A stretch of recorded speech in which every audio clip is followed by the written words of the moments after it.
need the city's mayor and city council's political will to help us pass and implement restoring our community.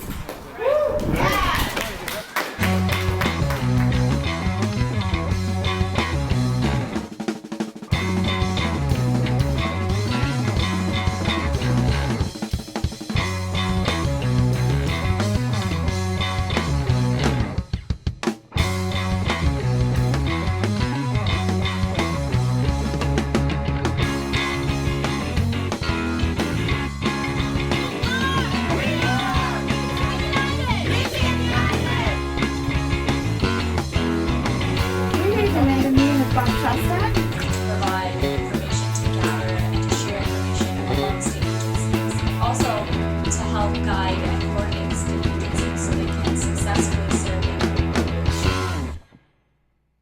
When the United States went into a recession and homeowners, particularly communities of color, were hit the hardest, it was no accident. In Detroit, this led to unprecedented foreclosure rates. Foreclosure brought blight. We asked Ed DeMarco, then director of the Federal Housing and Finance Agency, to help. He refused, even though his economist agreed it would be good for homeowners and the housing market. Meanwhile, hardworking people were losing their homes. Take my house, my dream house for me, but it's not too late for you to save other people's houses. If anything, we need to tell the banks that they need to start working with people. This a whole thing. It's like a hurricane for the American people. We need somebody to rescue us from this disaster. Help us keep it, stay in our homes.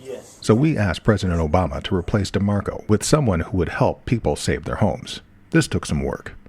On Valentine's Day, we asked the president to be our Valentine and dump DeMarco.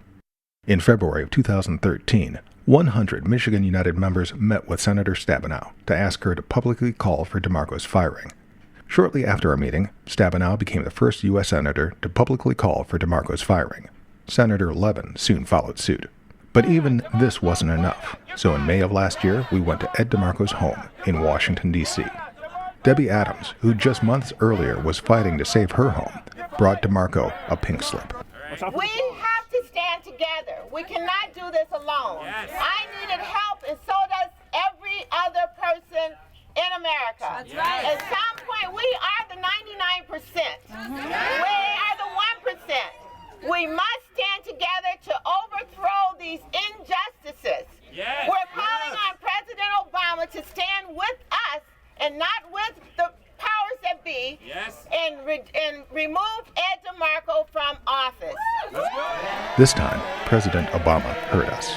2 weeks later, he nominated Congressman Mel Watt, a supporter of mortgage relief, to replace DeMarco. After a long fight, the Senate eventually confirmed his appointment.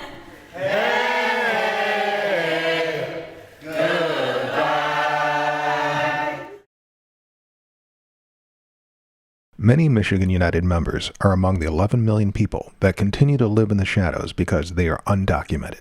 We go to work, we pay our taxes, we take care of our families. And yet, every day, 1,100 moms, dads, sons, and daughters are torn from their families through deportation. And that ain't right. Michigan United members have been on the front line of the immigration struggle for a long time. Across the state, we have been pushing our elected officials to take a stand and do the right thing. Last year, through the work of our nationwide movement, we got the Senate to pass comprehensive immigration reform, but House Republicans continue to block a vote. So our members went to the White House to make our case to the president. We need your help. This fight is far from over.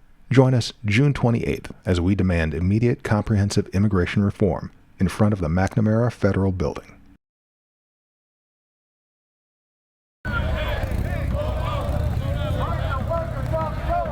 In December 2012, Michigan's extreme right-wing legislature voted to bring right to work for less to our state, and the governor signed it. As workers supporting families, we found ourselves at our historical low point. Michigan, the cradle of the union movement, became an anti-union state. So we decided it was time to go on the offensive and give ourselves a raise, because $7.40 an hour is not enough to lift a family out of poverty. We went to Lansing to ask the legislature and the governor to raise the minimum wage to $10.10 an hour. The governor told us it wasn't a priority. We didn't take no for an answer. With our allies, we launched a ballot campaign to raise the wage. Along with our coalition partners, we collected hundreds of thousands of signatures and forced the legislature to act.